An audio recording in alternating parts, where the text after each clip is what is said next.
Welcome to ONNPoint. I'm Andy Martins. Thank you for coming back in another spectacular edition of ONNPoint. We're live on ONTV and Facebook, and we have the new city clerk of the city of Sault Ste. Marie, Rachel Tyczinski, and she'll join me right after these commercial messages.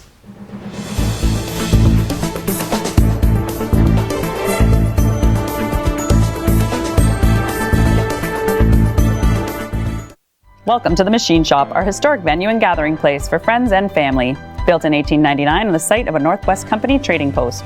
Today we are a go-to venue hosting many expos, concerts, weddings, and more. While you're here, choose one of our dining experiences. Enjoy a quiet dinner at the Mill Steakhouse and Wine Bar, watch a game in Trywood Fire Oven Pizza and local draft at the Boiler Room, or treat yourself every day to gelato and local coffee at the Gelato Mill. For more information on the Machine Shop, visit machineshopinc.ca.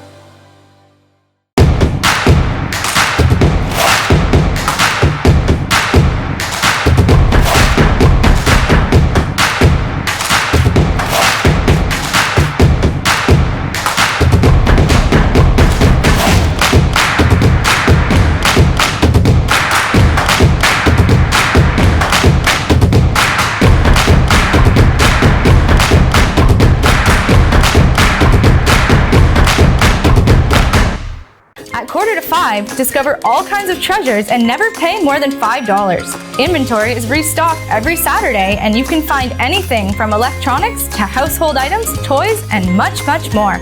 On Saturday, everything is $5 and the price goes down throughout the week, ending with 25 cents on Friday. We restock weekly with new items from various big box stores, so you never know what treasures you can find. Come visit us at 4:45, 2510 Ashman Street in Sault Ste. Marie, Michigan. Have a great business idea but don't know where to start? Need help taking your business to the next level? C2C Business Services can be your guide in navigating the path of entrepreneurship, with services ranging from grant funding support, access to service experts, market information, and helping your business adopt new technologies to create and foster a culture of innovation for ongoing success. Call C2C Business Services and let them be your first step in taking your entrepreneurial dreams from concept to commerce. C2C Business Services is a division of the Sault Ste. Marie Innovation Center.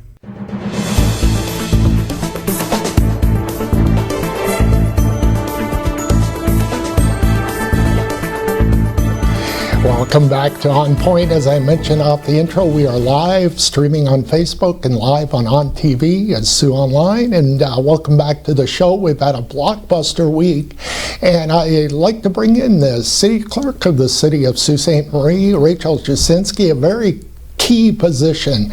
Rachel, welcome to ONNPoint, and this is your on-TV debut, so welcome. Thank you. Let's start with this. I'd like to get some background. You and I have known each other for a few years, and you've had quite a great career with the city. If you want to give our viewers a little bit of a background. Sure. I was fortunate enough to be hired as the corporate affairs officer for the city of Sault Ste. Marie, also in the city clerk's office in 2005.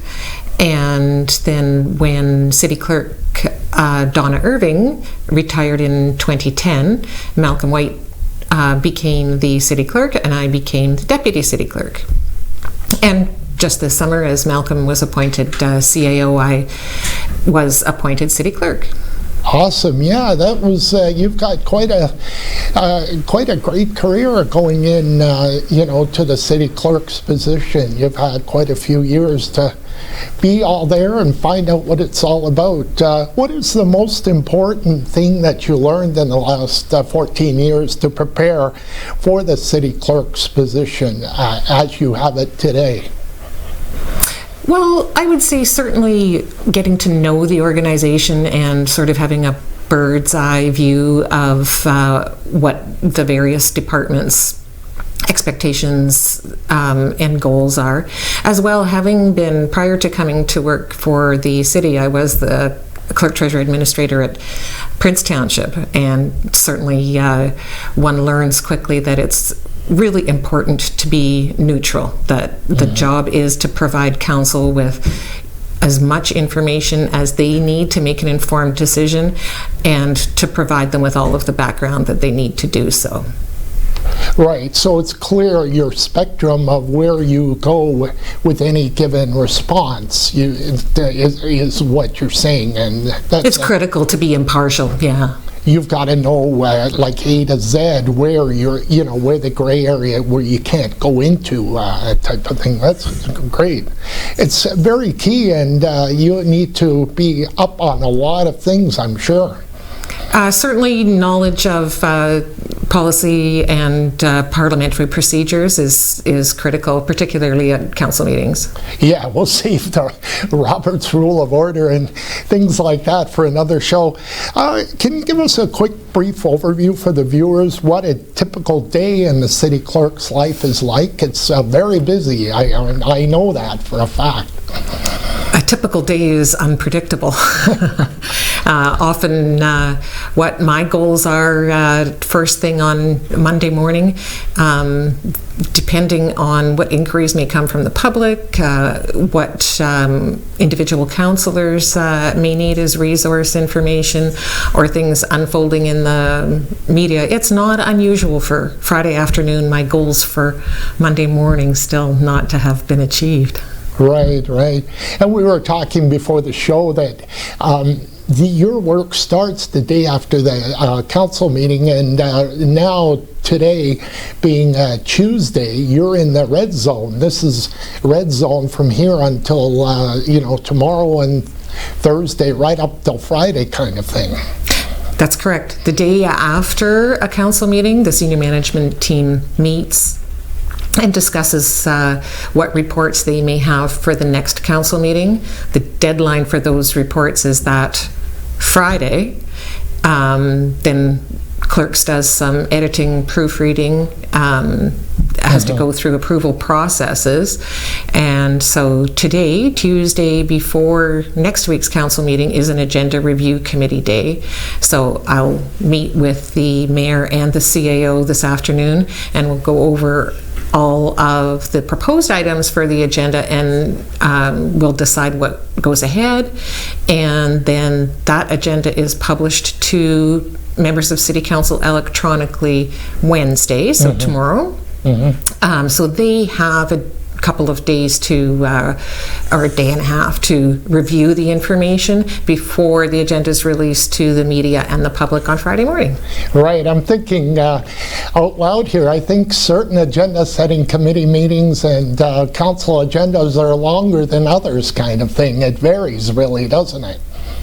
Certainly it depends what the reports are, and sometimes it's administrative detail just in what makes sense to be at the same council meetings. Then, sometimes it may make more sense for a particular issue to be discussed at a later meeting. So it's that sort of administrative decision making. Awesome. When will the election planning start for 2022? Similar to council agendas, it starts almost as soon as the regular election is over. Right. So we're doing some planning now, and into next year, and then we'll hit into high gear late 2021 and of course 2022. Right. So the council agendas, we talked a little bit about it, the length of time to prepare the council agenda. It really varies from meeting to meeting, doesn't it? Some are like days, and some others could be done in a 5-hour period, let's say. Oh, mostly days.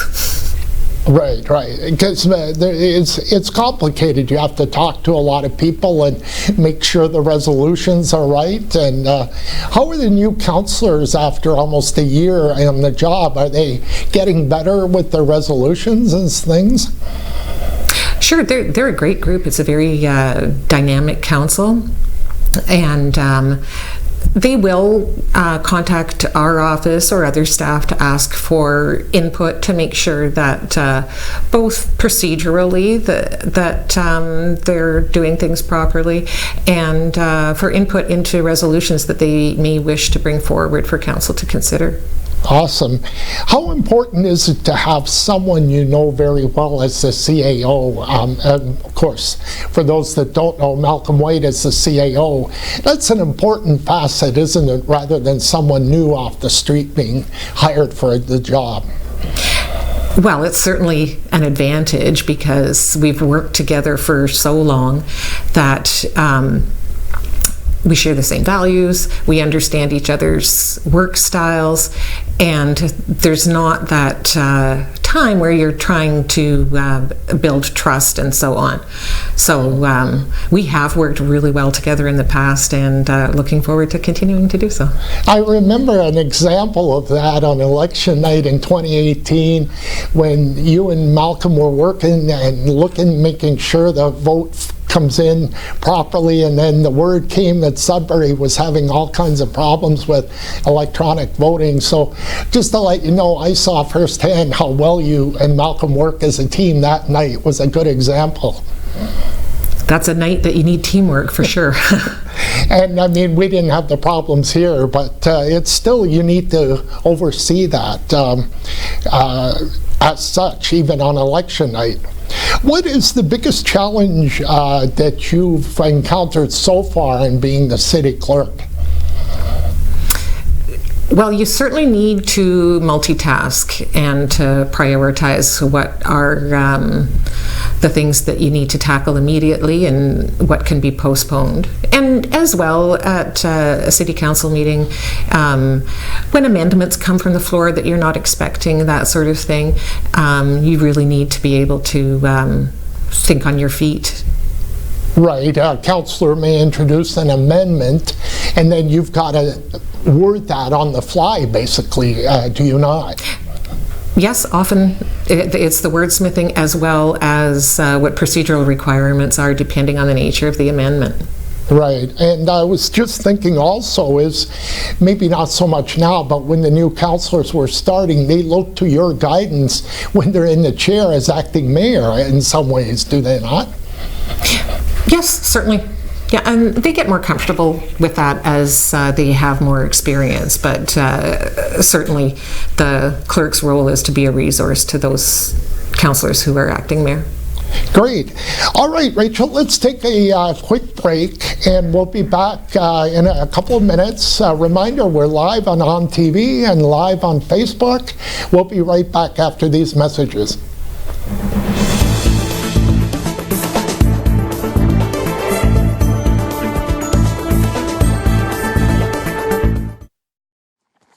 Housed in a 15,000 square foot custom manufacturing facility built to produce world-class cabinetry at surprisingly affordable prices, Great Lakes Fine Cabinetry brings your project from initial concept to final design. Proudly providing Northern Michigan and the Algoma region with quality hand-built cabinetry for the past 20 years. Located at 844 East 3 Mile Road, Sault Ste. Marie, Michigan, Great Lakes Fine Cabinetry, making your cabinetry dreams come true.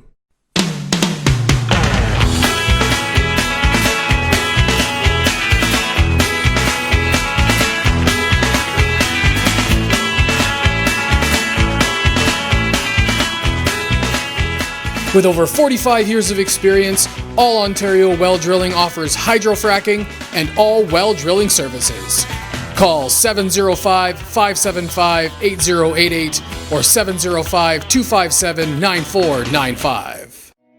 This past year we've been celebrating our 65th anniversary, dating back to services originating in our community in 1954, which is quite some time ago. It's been a great opportunity this past year to recognize the pioneers, the stakeholders that worked tirelessly to create what we are today.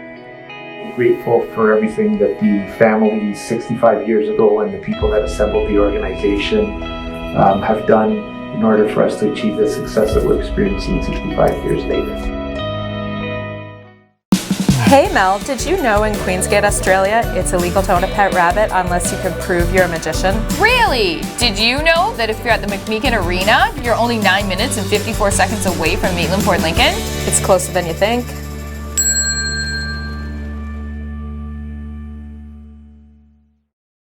This is On TV. Have a great business idea but don't know where to start? Need help taking your business to the next level? C2C Business Services can be your guide in navigating the path of entrepreneurship, with services ranging from grant funding support, access to service experts, market information, and helping your business adopt new technologies to create and foster a culture of innovation for ongoing success. Call C2C Business Services and let them be your first step in taking your entrepreneurial dreams from concept to commerce. C2C Business Services is a division of the Sault Ste. Marie Innovation Center. Maitland Ford is a family-owned dealership that's been around with the Ford franchise since 1984. What I love about my Ford, I love the technology. I love the way it rides, I love the way the seats hug me, and I love the control I have right at the steering wheel. When they say that it's a true family atmosphere, it is 100%. They've been in business for close to 50 years. Employee pricing is back. That means you pay what we pay for a Ford SUV, F-150, Ranger, or Mustang. You pay What we pay. Absolutely.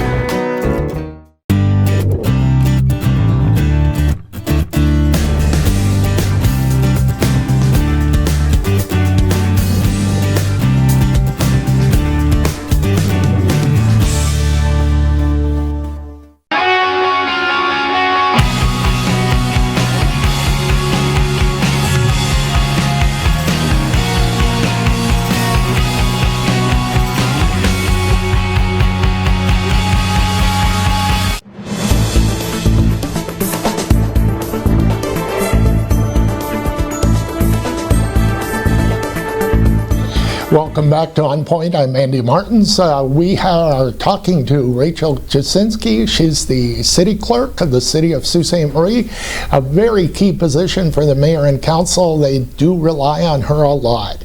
Welcome back, Rachel. Thanks very much. Thank you. How do we increase voter turnout? I think people like me that are following politics every day, 40% or under 40%, and even lower than that in 2018 municipal election in some wards.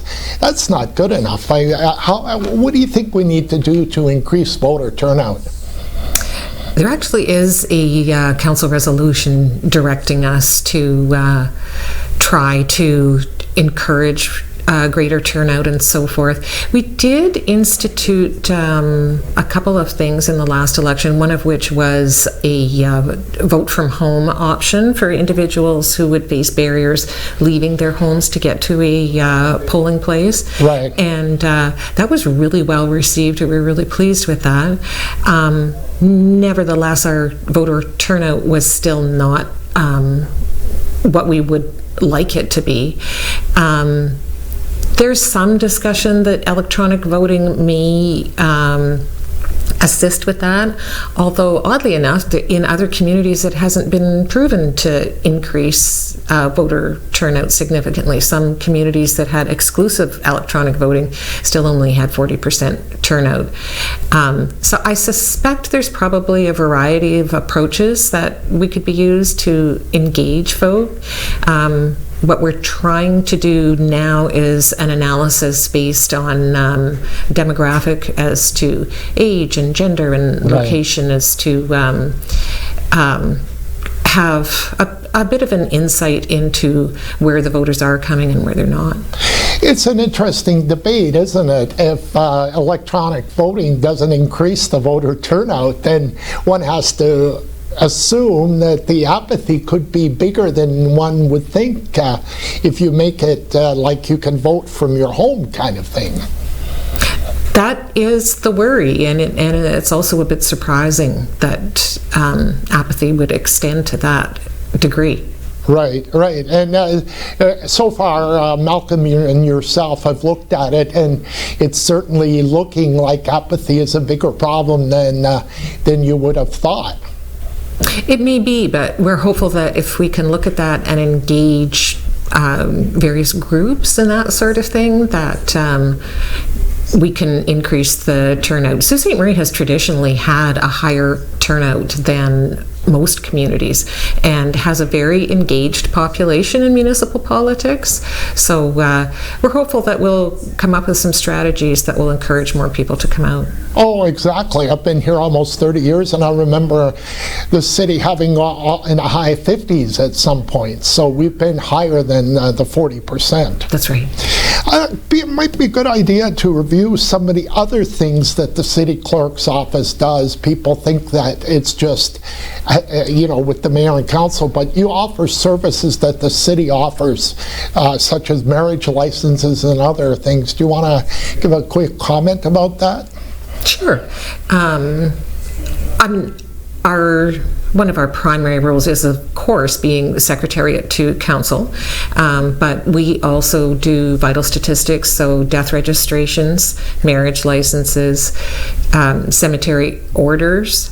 Communications comes under the clerk's department, as does the office services print shop for the organization, and license, both general licensing and lottery licensing is within our department. Mm-hmm. And that equals, folks, I've seen it firsthand, that equals a very busy city clerk's office from 8:30 to 4:30. Am I correct, Rachel, in stating that? We're quite busy, yes. And it's a variety of things. Again, the agenda setting committee meeting, viewers would like to know how intense that could be. Like it's can get to be a long meeting at times. It can be, depending on the nature of the council reports that are being discussed for a meeting. It is, as I said, it's the mayor, the chief administrative officer, and the city clerk who form the agenda review committee. And part of it is just as simple as how many long reports or reports that are going to generate a lot of debate should be on a given council meeting so that they can be properly dealt with. Mm-hmm. And certainly there's more, it takes more time if sometimes there's more delegations than other times. That's correct. And of course, depending on the nature of the delegations as well. And you have to organize and get all the resolutions and the declarations. That all takes a lot of coordination. It is, and it has to be, of course, in the council reporting part of that process, where departments have to consult with other departments to make sure that the report that is before council for a decision or a debate has a weigh-in from all of the departments that might be affected, in particular finance. Right. Do you have a lot of meetings when council is in meeting? I would thinking with the CAO and the mayor, other than the council setting agenda meeting, is there ongoing meetings that you have with the mayor and CAO? We do have several ad hoc committees. So, for instance, we just presented a report to council with respect to recommended amendments to the procedure bylaw. So there was a procedure bylaw review committee that met to go through the bylaw and determine what legislative requirements necessitated a change and what practical changes might be made. Right. And of course, the mayor and the CAO were part of that committee, as well as the city solicitor and myself. That's right, and there's other things coming with the parking, city street parking, and things put out for tender. So your job is changing all the time, I would think. Always new things happening. It's always exciting. Do councillors interact with you between meetings? I guess that varies too, if they have issues to talk about or resolutions and this and that, they need to send it to you first.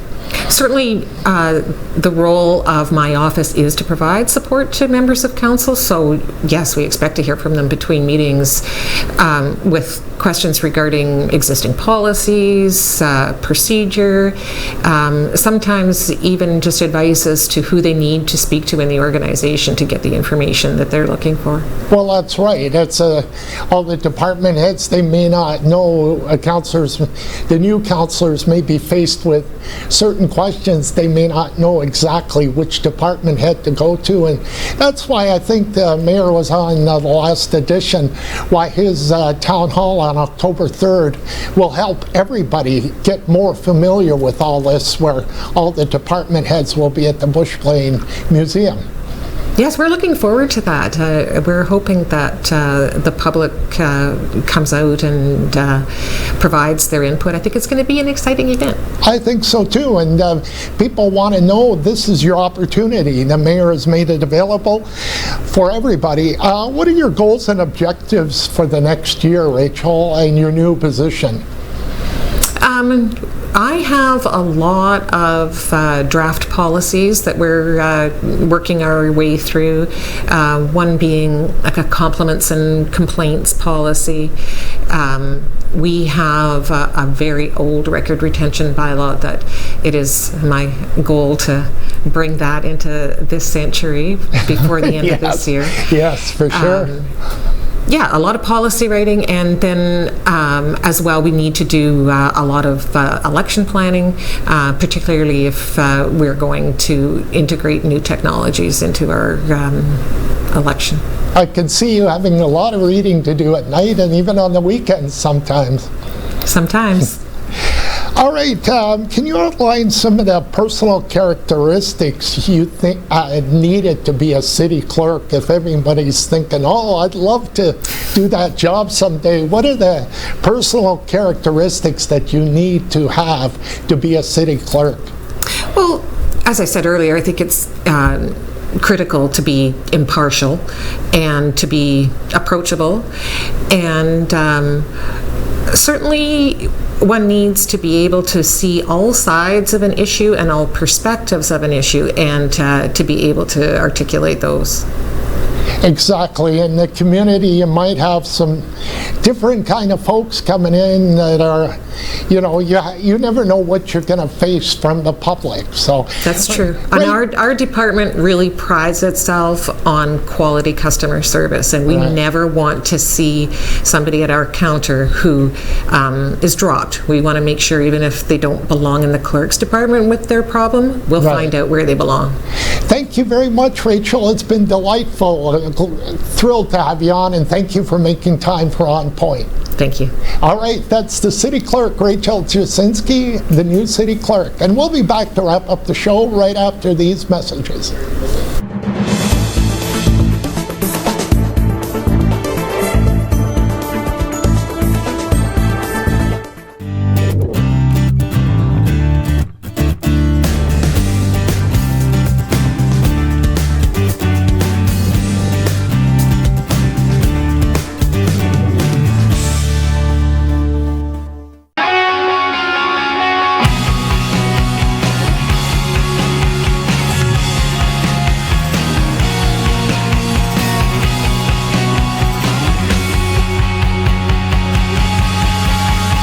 As a nation, Canada has participated in all of the major world conflicts. In the Sioux area alone, over 10,000 men and women have enlisted in the Canadian Armed Forces. The Veterans Commemorative Monument aims to cement the legacy of the Canadian Armed Forces in stone. It will highlight the bravery, strength, courage, and sacrifice of our servicemen and women. In times of need, they volunteered to serve us. Now it is our time to thank and recognize their sacrifice. You can help honor our men and women of service by donating today. To help construct this special, one-of-a-kind monument, visit thosewhoserve.ca to find out how to donate and more.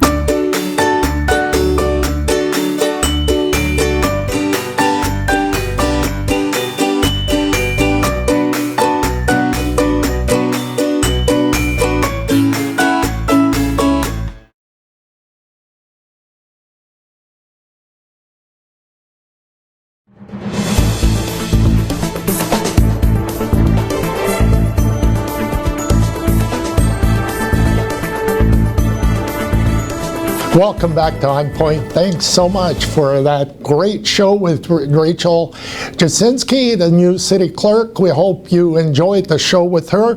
Coming up on the next edition of ONNPoint, we will be on live on ONTV and Facebook streaming Kristen Trumbinski, the broker of record of Exit Realty, and Andrea Reef. She's set up a Positive Sue website. So those are the next editions of ONNPoint. I'm Andy Martins.